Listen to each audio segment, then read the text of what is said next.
साहिब बंदगी सतनाम सभी गुरु भाई बहनों को।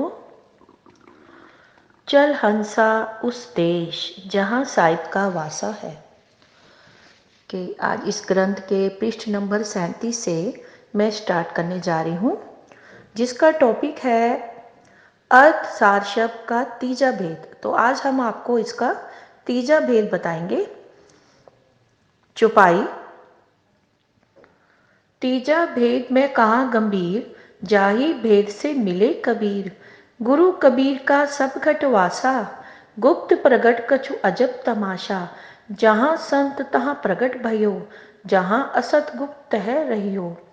गुप्त प्रगट कैसे के बूझे, बिन गुरु ज्ञान आँख नहीं सूझे। सबकी कह कबीर कहावे, जेहि लखी परि सो मो मन भावे। टीका।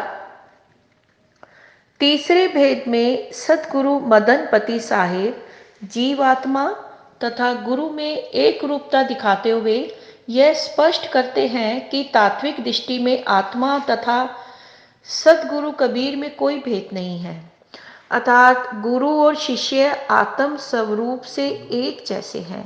भेद केवल इतना ही है कि सतगुरु कबीर जीवन मुक्त आत्मा है और वे सदैव ज्ञान अवस्था में रहे हैं, जिसके कारण वे वो बंधन में नहीं बंधे, तथा जीवात्मा अज्ञान के कारण मुक्त अवस्था से दो बंधन में बंध गई। शुद्ध निर्मल आत्मा सदगुरु कबीर साहब का ही रूप है। सदगुरु मदन साहिब जी कहते हैं कि तीसरे भेद के माध्यम से सदगुरु कबीर साहिब के स्वरूप का परिचय दूंगा। यद्यपि यह भेद कुछ कठिन अवश्य है, किंतु कुछ भी हो, जिज्ञासु इसको समझकर सदगुरु कबीर साहिब के संदर्भ में निभ्रांति हो जाएंगे।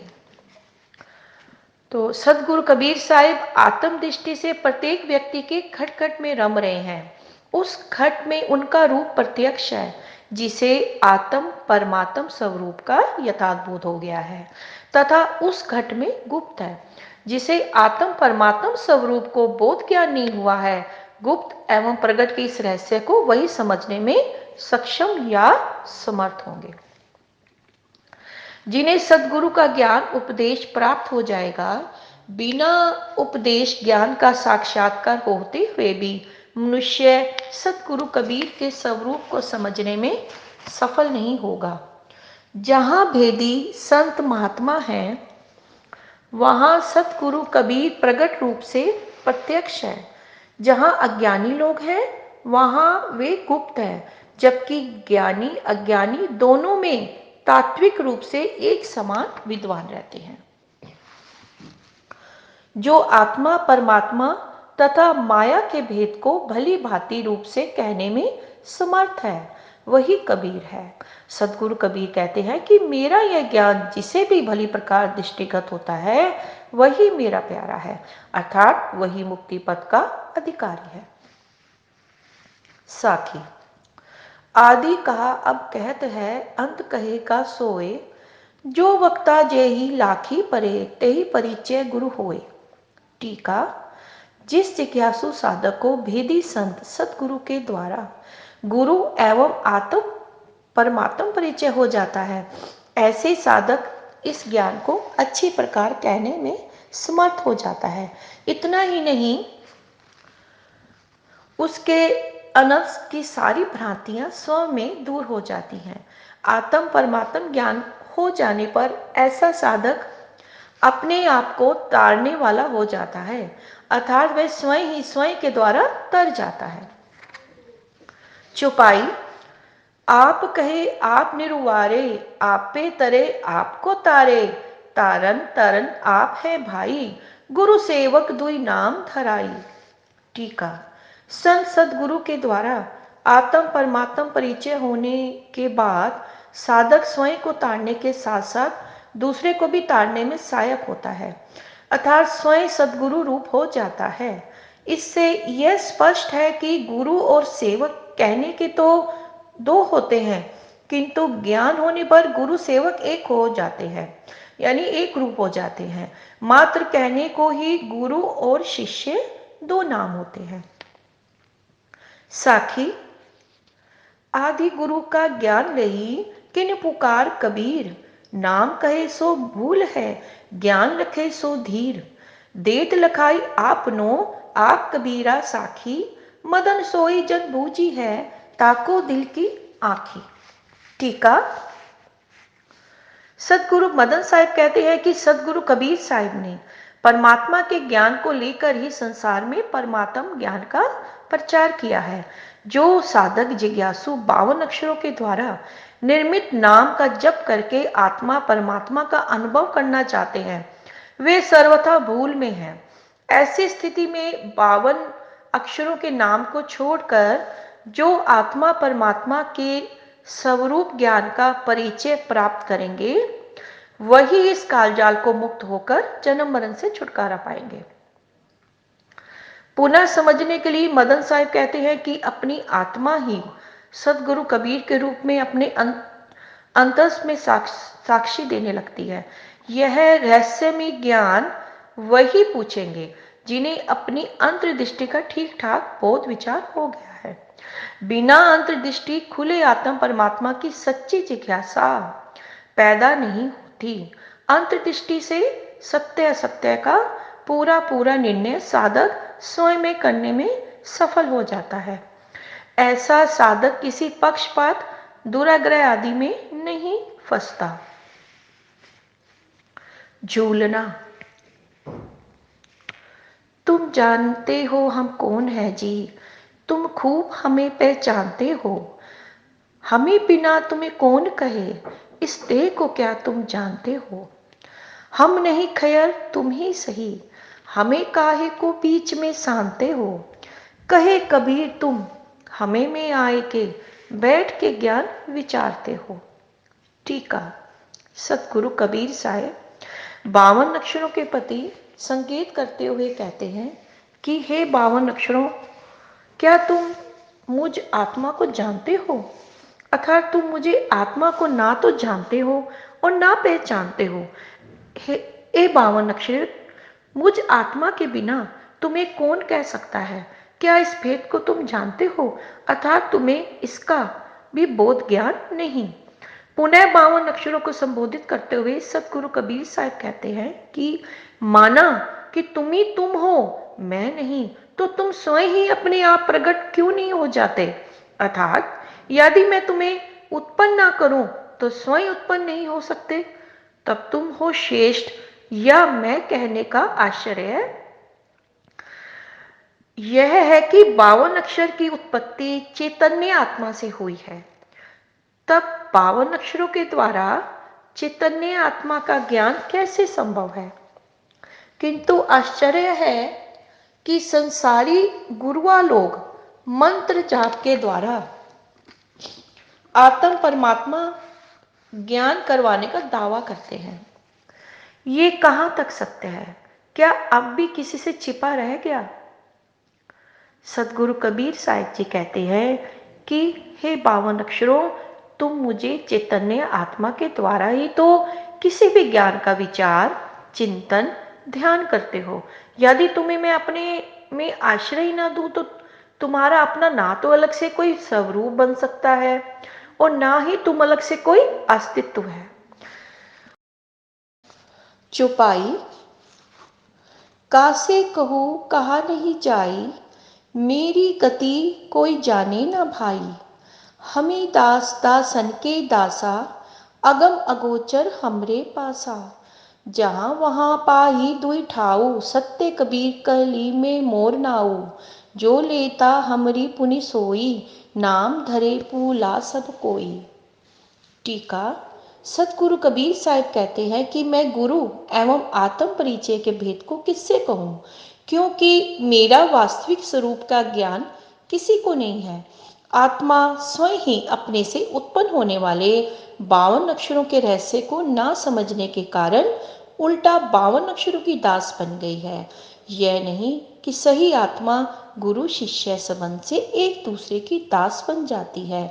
अगम अगोचर परमात्मा के ज्ञान का रहस्य मैं ही जानता हूँ और समस्त आत्माओं को मैं ही सद्गुरु रूप से प्रकट होकर अपने स्वरूप तथा परमात्मा के स्वरूप का ज्ञान कराता हूँ। इस भौतिक संसार में तथा परमात्मा लोक दोनों में ही रूप से जीवों को साक्षी देकर उन्हें आत्म परमात्म ज्ञान का उपदेश करता हूँ। कल युग में सत्य कबीर के नाम से प्रकट हुआ हूँ। 52 अक्षरों को कहने वाला मैं आत्मा ही हूँ। नाम रखने से अक्षर बोले जाते हैं, वह मुझसे ही तो उत्पन्न होकर नाम के रूप में प्रकट है। अक्षर नाम रूप मुझसे भिन्न नहीं, अपितु मेरी ही छाया या प्रति है। अक्षर रूप प्रकट होने से संसारिक लोग भूल जाते हैं, अर्थात उन्हें ज्ञान ही नहीं कि ये अक्षर आत्मा से ही प्रकट होते हैं, अलग से इनका कोई भी अस्तित्व नहीं है।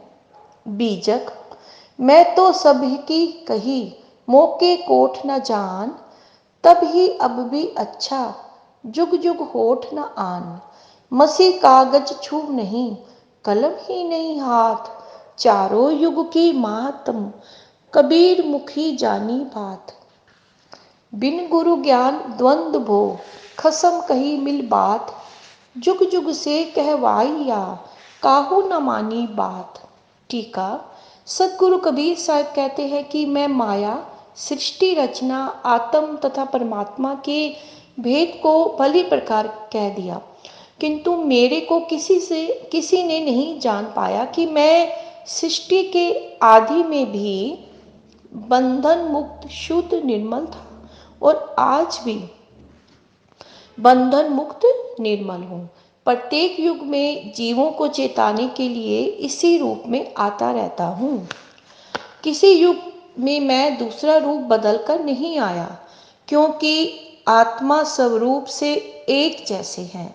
उसमें यदि रूपांतरण होता है तो मात्र माया के संपर्क से, अर्थात आत्मा माया के संपर्क से शरीर धारण करके विभिन्न रूपों तथा शरीरों के माध्यम से अन्य अन्य रूपों में दिखाई देने लगती है।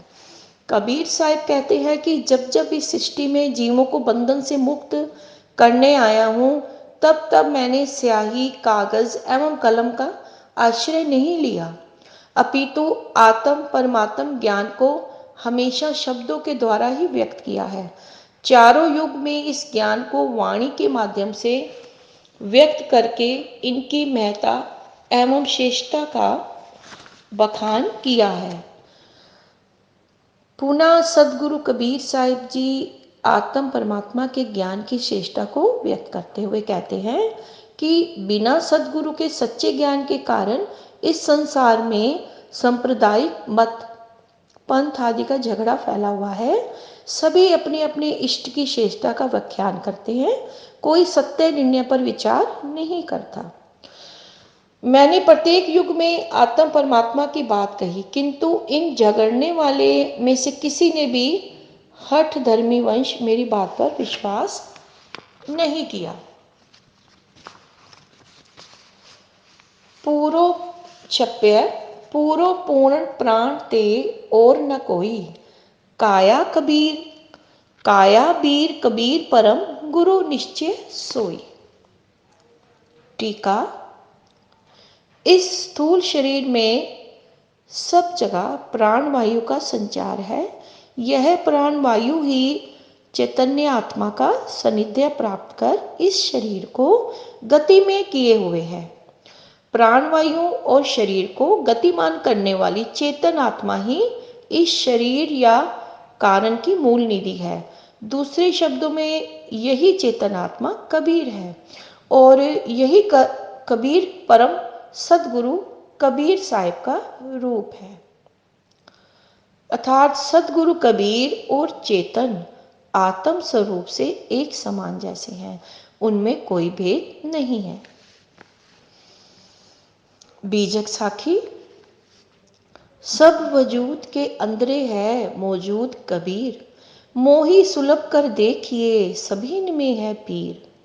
टीका, सभी प्राणियों के अंदर यह चेतन आत्मा विद्यमान है। यह चेतन आत्मा ही सदगुरु कबीर का रूप है। सदगुरु कबीर कहते हैं कि थोड़ा विचार कर देखिए, मैं सभी शरीरों में ज्ञान रूप में विद्वान हूँ। अर्थात प्राणियों में ज्ञान शक्ति ही सदगुरु कबीर का सच्चा स्वरूप है। चौपाई। गुरु कबीर सत साखी दिया, जो नाही माने ताको छिया। ठीक है। सतगुरु मदन साहब कहते हैं कि मैं सतगुरु कबीर को वाणी की साक्षी देकर सत्य ज्ञान का रहस्य सबके समक्ष प्रस्तुत किया। जो इस साक्षी गवाही पर विश्वास नहीं करेगा, वह अपने अज्ञानवश स्वयं आत्मज्ञान से वंचित रह जाएगा तथा जन्म मरण के कुचक्र को यूं ही नाना क्लेश यानी दुखों को उठाता रहेगा। साथ ही समूजी भेद सतमत गए, सोई संत सुजान, भेद बिना खाली खड़ा, सो नर बैल समान। ठीक है। आत्म परमात्मा भेद को समझकर जो सार शब्द परमात्मा को पकड़ ले, वही सच्चा संत है।